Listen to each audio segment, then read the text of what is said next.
Today, this video, we're going to be going over part of the eating well and exercising. It's so critical.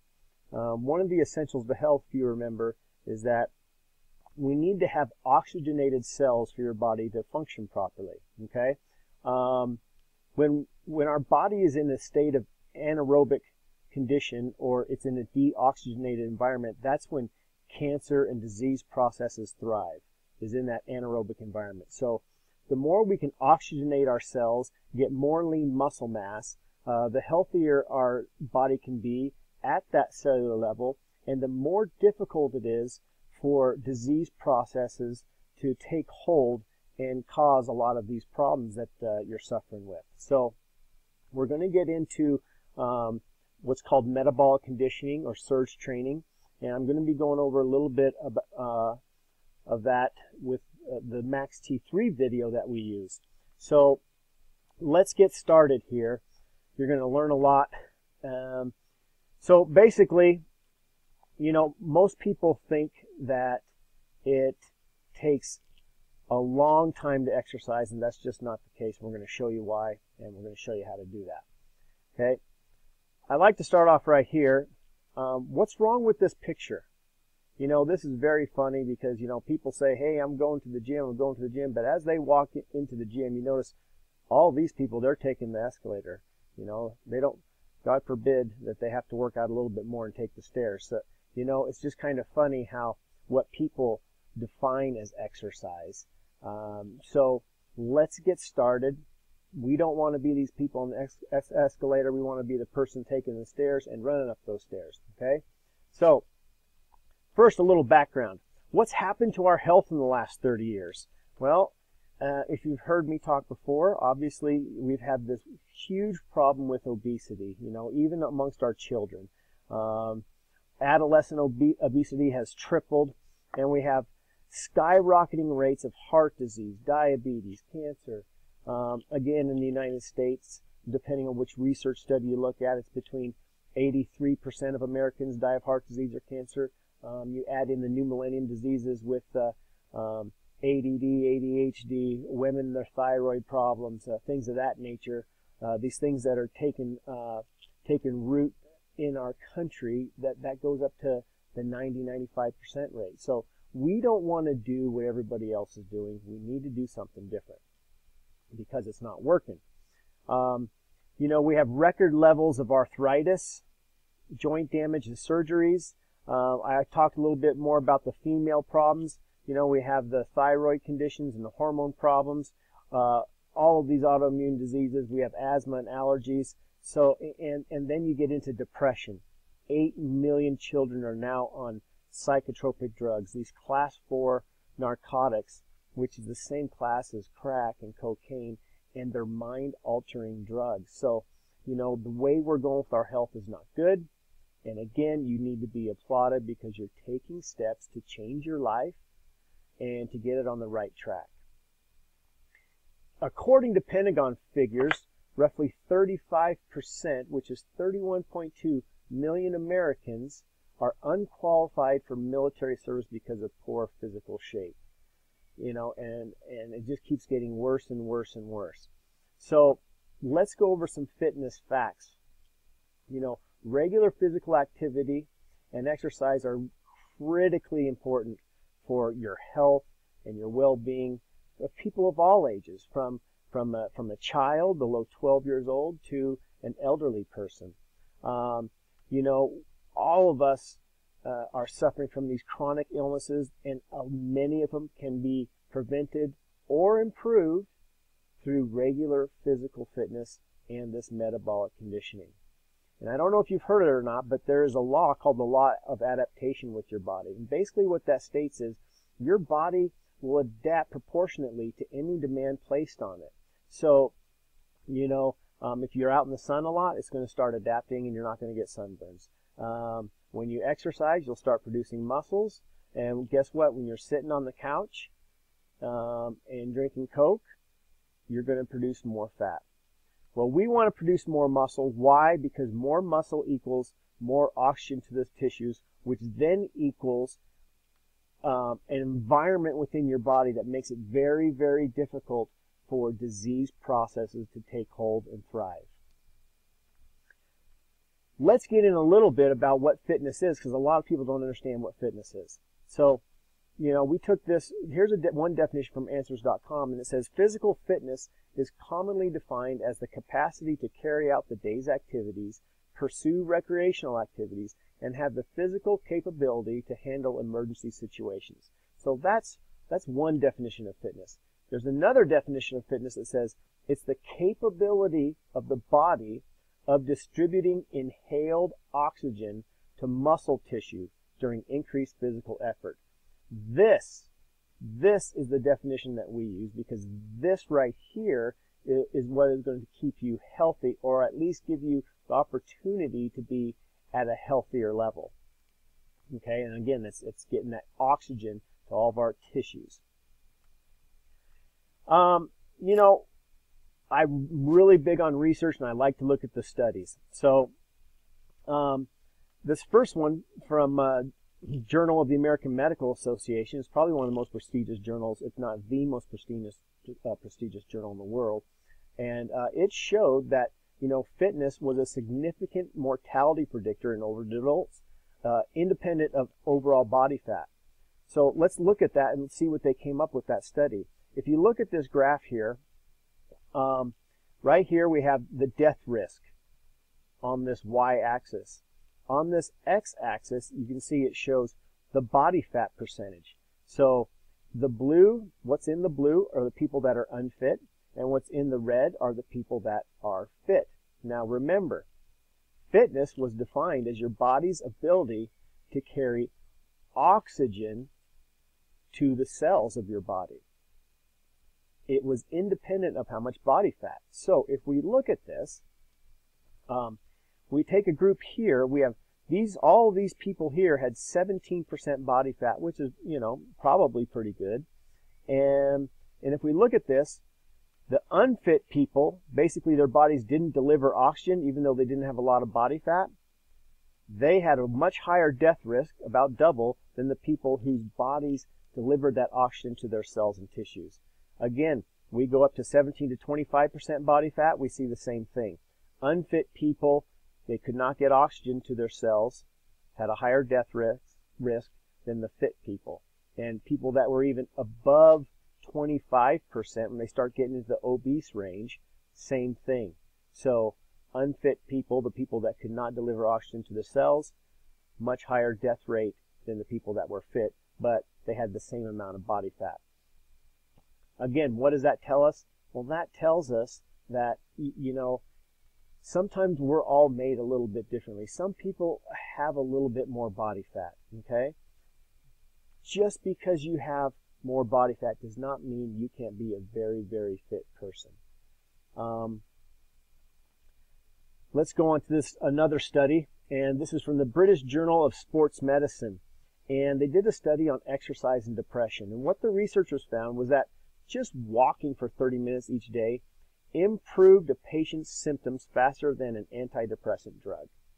So we have this problem in our country where everybody's diagnosed with depression, usually due to our lifestyles, right? And then so what do? We give a bunch of these class 4 narcotics.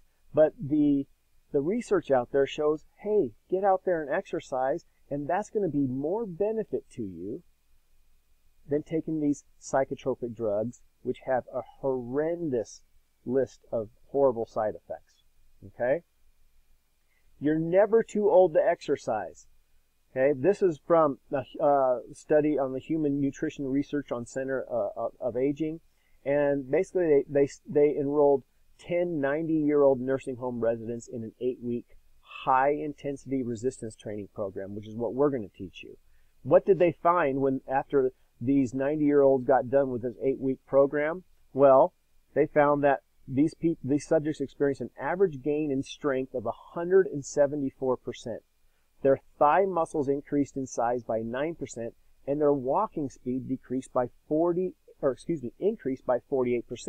What do we see when we see these folks in the nursing homes, or we see these older folks? They shuffle around. They're very slow. Their legs get really, really skinny because they're atrophying all their muscles. So even 8 weeks, in 8 weeks' time of these folks going through the program that we're going to show you today, they increase walking speed by 48%, increasing, their strength by 174%. So it goes a long way into helping not only you just being healthier and stay away from disease processes, but improving your lifestyle, giving you a better quality of life. This is a kind of a neat one from the Science Daily that's showing that exercise makes you smarter. So basically, they took these mice, right? And the study showed that exercising boosts the growth of new nerve cells and improved the mice's learning and the memory in those adult mice. So they took these mice, and they had some of them, they forced them to exercise, put them on those little wheels, and the other ones, they just kept them sedentary, didn't allow them to move. And the brains of the mice that exercised had 2.5 times more nerve cells. So, if you want to be a little bit smarter, guess what you can do? Start exercising. I like to go into myths. I like to go into lies that we tell ourselves. Again, if you remember, we have what we call limiting beliefs. And these are the lies that we tell ourselves, these limiting beliefs, and we all have different ones. And we like to change those limiting beliefs to empowering beliefs, to tell ourselves the truth so we're not sabotaging ourselves. So here's one of the lies that a lot of people say, oh, I can't exercise because exercise hurts. Well, the truth is exercise reduces pain and it reduces arthritis, and that's been shown in the literature.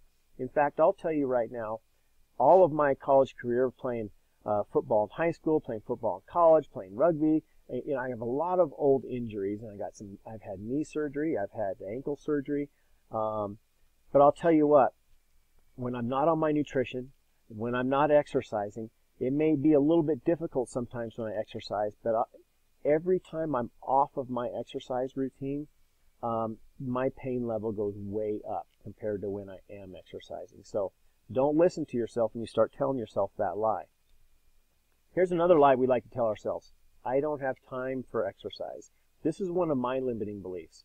I get caught in this trap a lot of times, and I have to remember to tell myself that, when I exercise, I feel better, and when I feel better, I work harder, and I get twice as much done. So in essence, when I take the time to exercise my 15 minutes a day, I know that that's going to actually save me time because I'm going to be much more productive. So if you're lying to yourself saying, I don't have time to exercise, the fact of the matter is that you can get into amazing shape in only 12 minutes each day. Okay? Another lie people say is, well, I can't afford a gym membership. And again, we're going to show you that this exercise can be done at home with little or no exercise equipment, so you don't have to have a gym membership. So let's get back into this metabolic conditioning, or what we call surge training. Let's talk about regular exercise, just cardiovascular exercise. This is the exercise that we're told we need to do to get in shape. Okay, so this is your typical exercise that says, hey, I need to exercise, at minimum of 30 minutes a day, up to an hour a day. Have to have my resting heart rate up to 60% of maximum heart rate. And so this is the people going on bikes, running on the treadmill, things of that nature. So basically it takes you an hour. Well, let's look and see what this type of exercise, what we call long duration, low intensity exercise, what does it do? Well, here's what the research shows. This long duration, low intensity exercise actually raises stress hormones like your cortisol, which affects your metabolic system and your endorphins. So that plays a role in conditions such as ADD, ADHD, depression, hypertension, high blood pressure, okay? Also by raising that cortisol and those hormones, cortisol stimulates appetite, okay? So you do this long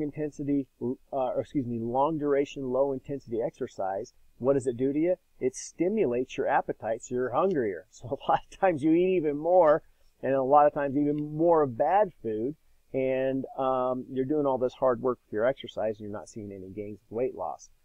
What else does it do? Well, this type of exercise has catabolic properties. So what catabolic properties means is this. By doing long duration, low intensity exercise, you're actually training your body to burn muscle for fuel instead of burning fat. It actually increases fat storage and slows down and inhibits exercise recovery. So as you're doing this long duration, low intensity exercise, you're eating away your muscle and you're actually increasing your fat storage. Another another hormone that gets altered with this type of exercise is when you do that traditional cardiovascular exercise, it decreases testosterone and your growth hormone. This can cause things like irregular menstrual cycles in women and things of that nature. Now, women, it's really critical. I hear this all the time. You know, they tell me, geez, well, I don't want to build a lot of muscle. I don't want to look like a bodybuilder. Trust me, when we're talking about building lean muscle mass, you're not going to bulk up to, you know, be she-woman. Basically, you're gonna fit in your clothes better. You're gonna have a more toned body, and that more toned body is more muscle. And don't be scared about decreasing testosterone. Women, you guys have testosterone too, and you need these testosterone levels for your body to burn fat. Okay. Studies on this type of exercise has also shown, you know, an increase in infectious diseases. Why is that? Again, because we're eating away our muscle, and therefore we're not getting oxygenated blood to our tissues. And when we don't get oxygenated blood to our tissues, it's the perfect breeding ground for disease processes. So now, with all that being said, if you look, I have a little side note down here. There's a lot of bad with cardiovascular exercise. There's also some good with it, okay? But if you had to choose between no exercise, long duration, low intensity exercise, or what we're going to teach you, short duration, high intensity exercise, the first choice would be short duration, high intensity exercise, and we'll show you the benefits of that here real soon. The second choice would be doing this cardiovascular type of exercise. Even though there's a lot of negatives with this, it is still better than doing nothing at all and sitting on that couch, okay? So let's get into that metabolic conditioning, okay? And again, that metabolic conditioning is characterized by having short surges of high intensity, short duration exercise. So exercising at 90 to 100% of your maximum heart rate instead of that lower 60 to 70% of maximum heart rate, okay? So metabolic conditioning is exercises that elicit a specific hormonal and energy production response, and it's designed to improve the capability, again, of your body to efficiently and effectively deliver that oxygen, okay? So you have proper function of all those 70 trillion cells, okay? Hey, this is for all those people that say they don't have time for exercise. I love this little cartoon. It says, the doctor's talking to this gentleman, and I'm sure he just told him, geez, I don't have time to exercise, doc. I'm a little bit overweight. And the doctor tells him, well, you know, what fits your busy schedule best? Exercising for 12 minutes a day or being dead 24 hours a day? So that's what I would say to you every time you get that mindset of I don't have time to exercise. Well, do you have time to be dead 24 hours a day? That's your choices. Let's look at some more exercises, let's look at some more research, and the research that on this type of exercise that we want to teach you, metabolic conditioning and surge training. So this is from this journal down through here, if you can read that if you want. But basically, what they found with this research that said, you know, they did a study on these rats, and these rats lost more fat when they exercised at a high intensity compared to rats that exercised at low intensity. And both groups did the same amount of work, okay? So, you know, one rat would exercise for, say, 20 minutes straight, and the other one would do a short bout of a minute here, and then they'd rest and rest and rest, then a short bout of a minute here of exercise. And again, what they find? Hey, the ones that did those short, high intensity same amount of work, but high intensity, they lost more fat. So for those of you that want to get into fat loss, this is critical. It's key. If we look here, this is from the Journal of Applied Physiology, and this study showed, again, that there's a greater amount of fat loss after high-intensity exercise due to the release of growth hormone. So you remember, when we do long-duration, low-intensity, or that traditional cardiovascular exercise, that decreases growth hormone, decreases testosterone. But when you do the high-intensity, short-duration exercise, you get a greater amount of fat loss because you're releasing this growth hormone. And it also showed there was a positive relationship between carbohydrate expenditure during exercise and fat expenditure during recovery when doing this type of exercise. So when you do low intensity, long duration, there's research out there that shows that does burn fat, and that's true, it does. But what it does is you'll burn fat during the time that you're exercising. So if you go and you go running for 30 minutes, you will burn fat for that 30 minutes. And then afterwards, because it changes your hormone levels, you no longer burn fat, you get hungrier, your body starts to increase your fat storage, okay? And all the benefits end. With the high intensity, short duration, you're programming your body to, you'll burn a little bit of fat during that surge, but you release those hormones afterwards. And so for doing a 12-minute high-intensity workout, you're actually programming your hormones to burn fat for the next 2 to 3 days. That's what the research shows.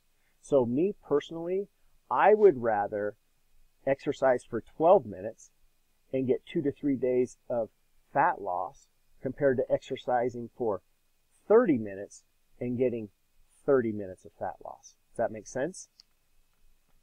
Now, this is another research study, and a lot of women say, geez, why can't I lose weight? I just can't lose weight. Well, let's see what this research shows.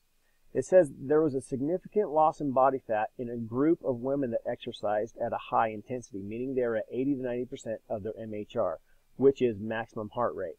Okay? They had another group that exercised at your traditional long duration, low intensity, which is 60 to 70% maximum heart rate, and they didn't see a significant change in body fat. So again, they studied two groups, high intensity, low intensity. One was exercising at an intensity of 80 to 90% maximum heart rate. The other one at your traditional 60 to 70%, doing the same amount of workload. And what did they find? The ones that did 80 to 90% of maximum heart rate had a lot more body fat loss than the ones that did the 60 to 70%. And that's because of just the research I just showed you, because you're changing your hormone levels to burn fat even after you get done instead of store it. Now, metabolic syndrome is just, it's all of these risk factors here, okay? So they take risk factors like a large waistline, or if you have high triglyceride levels, or, I had to put this in here. If you're on medications to treat triglycerides, I have patients who say, oh no, my blood pressure is fine, or my triglycerides are fine, yet they're taking a medication to keep them fine. If they get off those medications, they go through the roof, they skyrocket. So they're really not fine, but they're in this false sense of being so-called healthy, okay? So if people have the low HDL cholesterol levels, or if they have the high blood pressure, or if they have that high fasting blood sugar. And again, if you're on medications for any of those, these are all put in a category that they call metabolic syndrome. And so what are these basically these risk factors? These risk factors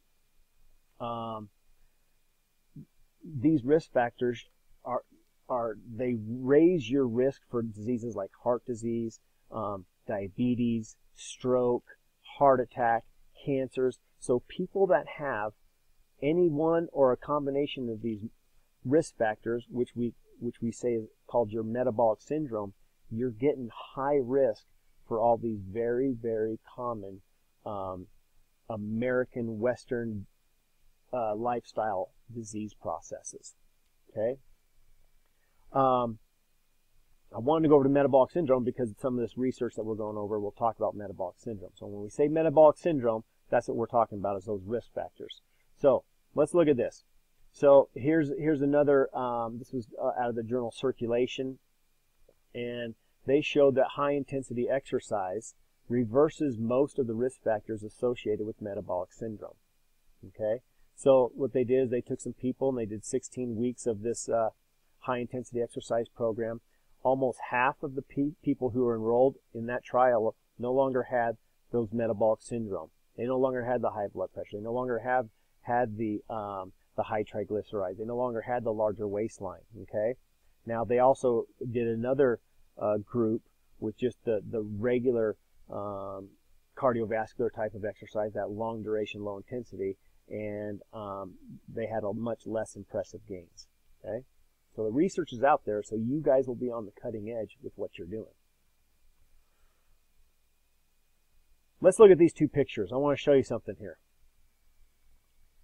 This person here, this is in the Olympics. This guy is a world-class athlete, world-class, and he's a long-distance runner. And what do you notice about him? You know, he's very lean. Can you tell that maybe he has some catabolic properties going on? His muscles are kind of eaten away. They're kind of really long, and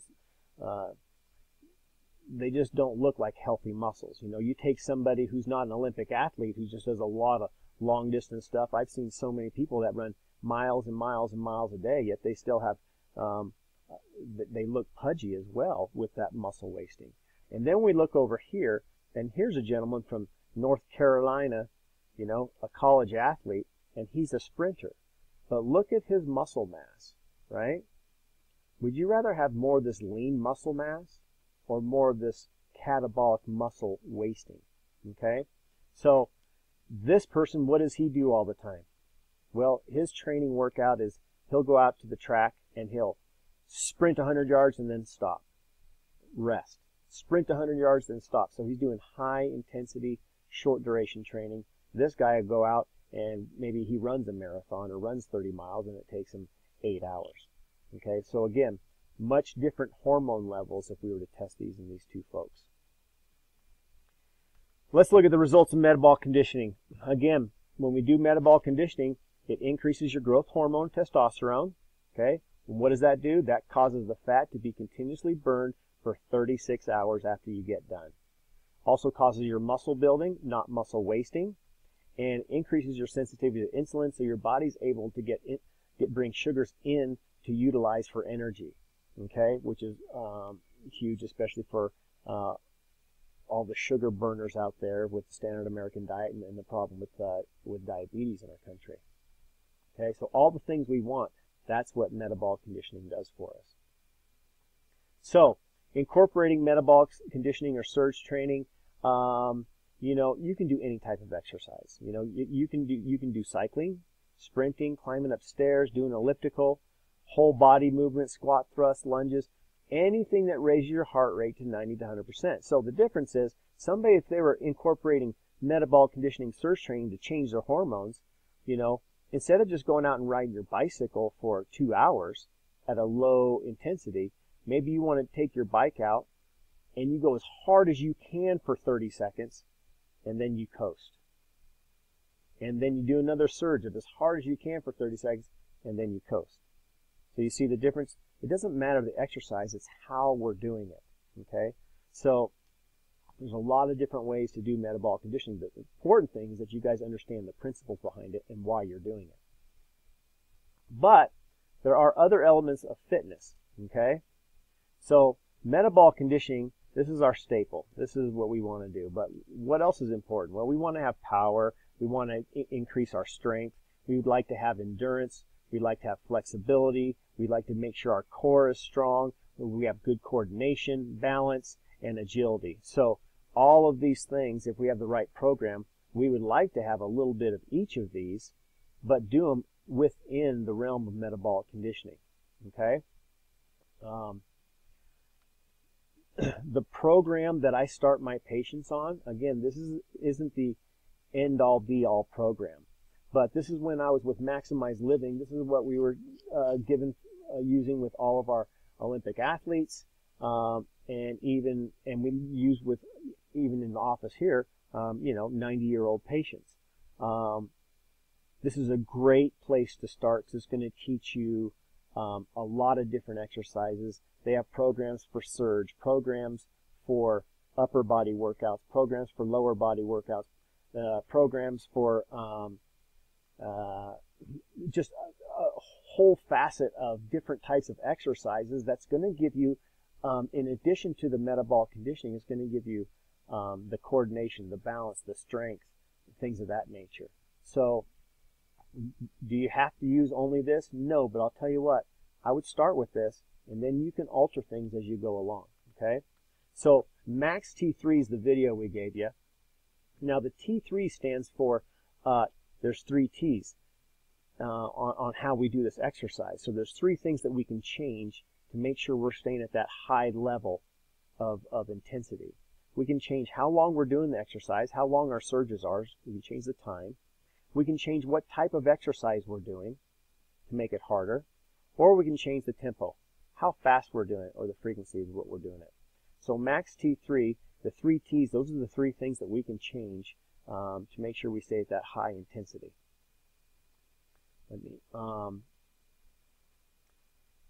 So if we look here, in your Health Coach account, in your Files tab, I've shared with you a hard copy of the Max T3 video. Now what I did with that is, in that video, you just want to watch the video first, okay, get an understanding of what they're doing and how you do these exercise programs. In the video, you'll see that the person in the middle here, this is the expert person, okay? This is the advanced person. The person in the red shirt is the intermediate person, and the person in the gray, this is our beginner, okay, or novice person. So you, depending on whether these people that were doing these videos, these are, you know, some of our Olympic wrestlers, so we had some our world champ judo people on here and whatnot. So these people are super highly trained athletes. In the video, you'll see that we have women who are, you know, 6 months pregnant. This gentleman over here is like 64, 65 years old. He's an intermediate. But so when you put this video in, you can choose what level you start off at. Okay, so whether you're going to be beginning, intermediate, or advanced. Okay, so here's a sample surge training routine. With that, in that Files tab, what we did was I just took a still shot of each of the exercises on the video. Why did I do that? Well, I don't like to exercise at home in front of a TV. Some people love to do that. That's wonderful. I don't like to. I like to go to the gym. I don't get things done at home. I like to go to the gym. It makes me feel like I got something done. So they don't have a video recorder at the gym for me to just plug it in and get in front of their TV. So I like to have a hard copy so I can take it with me. And since I've watched the video, all I have to do is look at a picture and I understand which exercise they're doing. Okay, and then I can just time myself with the clock at the gym. On the back of each of those pages, you'll find that there's a description on what the difference is between the beginner, the intermediate, and the advanced on how they're doing the exercise. Okay, so if we look here, this looks like these people were doing little squats. And so this gentleman had big weights in his hand, and he had really heavy weights. This person had lighter weights, and this person was just doing little squats just by herself, the beginner, okay, with just the body weight. How we do a surge training is this. A beginner person, we do 20 seconds of high-intensity exercise, as hard as we can, and then we do 20 seconds of rest. Then we do 20 seconds as hard as we can, 20 seconds of rest. 20 seconds as hard as we can, 20 seconds of rest, and then we go to the next exercise. So as you'll see, there's 1, 2, 3, 4, 5, 6 exercises during this workout. So a beginner would do 20 seconds of these squats as hard as they can, and they would rest for 20. 20 seconds as hard as they can, rest. 20 seconds as hard as they can, rest, and then they go to the next exercise, and they do the lunges. 20 seconds on, 20 seconds off, 20 seconds on, 20 seconds off. So if you add up 20 seconds on, 20 seconds off, 20 seconds on, 20 seconds off, 20 seconds on, 20 seconds off, that equals 2 minutes. So we have 2 minutes, 4 minutes, 6, 8, 10, 12 minutes of exercise, you're completely done. In actuality, it's 12 total minutes. You're actually only doing 6 minutes of exercise. Now, this exercise isn't easy for that 6 minutes, but we get our heart rate up and change those hormone levels and get the health benefits, get oxygenated blood to our cells. Okay. Now, somebody they get a little bit more advanced, all they have to do is maybe change those 3 T's, right? So if an advanced person may do minute-long surges, okay? So they would do these squats for a minute. After a minute, take 20 seconds off and do the next exercise for a minute. So 1 minute, 2 minutes, 3 minutes, 4 minutes, 5 minutes, 6 minutes. And then what do? Come back and recycle through, and you got right around 12 minutes of what? Of exercise. But since you're doing it for a full minute with less recovery times, much more difficult. Okay? So again, you can start off at your as a beginner if you think you want to start off as a beginner, and then I also gave you in the health coach manual a workout tracking sheet where you can check whether I did which program I did, whether it was the surge training or the upper body, the lower body, whether I did it 3 times a week or 6 times a week, and you can check which one you did. Now, make little notes on there, because when you first start, you may start with a beginner, and then you go, gosh, that was pretty easy. I don't think I got my heart rate up. So the next week when you come around to do it, and you do the same exercise routine, you're going to know you've got to change one of those 3 T's. If you did what the beginner did, maybe you'll come over here and do what the intermediate person did, okay? Or maybe you'll do what the advanced person did.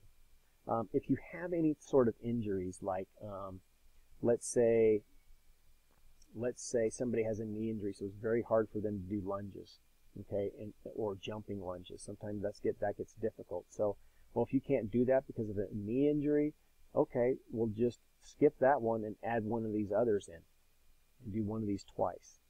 So I hope that makes sense for you. So that's how we do that surge training. It's all there in the video. Once you get done with these workouts, don't sabotage your workout. What I mean is your post-exercise nutrition, no carbs or sugar for at least 2 hours after exercise, okay? Consuming a snack, a drink, or a meal high in sugar negates the positive effects of raising that human growth hormone and increasing your insulin sensitivity, and so you don't get any of that fat burning going on. So 2 hours after your exercise, hey, make sure you're not getting those carbs and sugar type stuff. Gatorade's horrible. It's all sugar, okay? You know, what I like to drink is coconut water. That's great. You can get it at the store. Just make sure it just says just coconut water, and they don't have other sugars in there.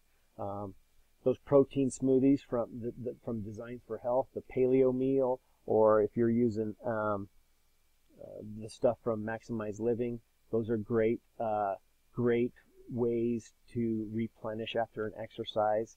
Also, you can buy different things like Max Fit, Max Recovery. It's a different type of supplement. But anyway, you do not want those carbs or sugars for a couple hours after exercise, okay? Now, just so you remember, the real definition of health, okay? Most people say health is when I look good and when I feel good. The problems with that is that, you know, when you think health is feeling good, what do you usually do when you feel bad? You know, you start taking medications, you don't exercise, and things of that nature. You know, all the top diseases, they don't have any symptoms. Remember, symptoms are the last thing to show up, okay, and they're the first thing to leave, okay? So this whole myth of, well, if it's not broke, don't fix it, you know, you're not going to feel bad until you're at a chronic stage, okay? So the real definition of health, if you remember, hey, God put all of our health and healing in our brain, sends all those messages down the spinal cord, out all the nerves to control all the organs of our body, okay? So we have to have proper nerve system functioning. Doesn't matter how much we exercise, doesn't matter how good we eat. If our nerve system can't send these messages back and forth to our organs, we're not going to have 100% health, okay? If we have really bad subluxation in here, you know, then that can sometimes sometimes different types of exercise can actually cause more stress to the nerve system and cause more abnormal function to these different organs in our body. So I always like to come back and reiterate to people that, listen, just because we're getting into the nutrition, we're getting into the exercise, it's critically important to keep that nerve system functioning as best we can. It's the missing ingredient in healthcare as far as I'm concerned. Okay?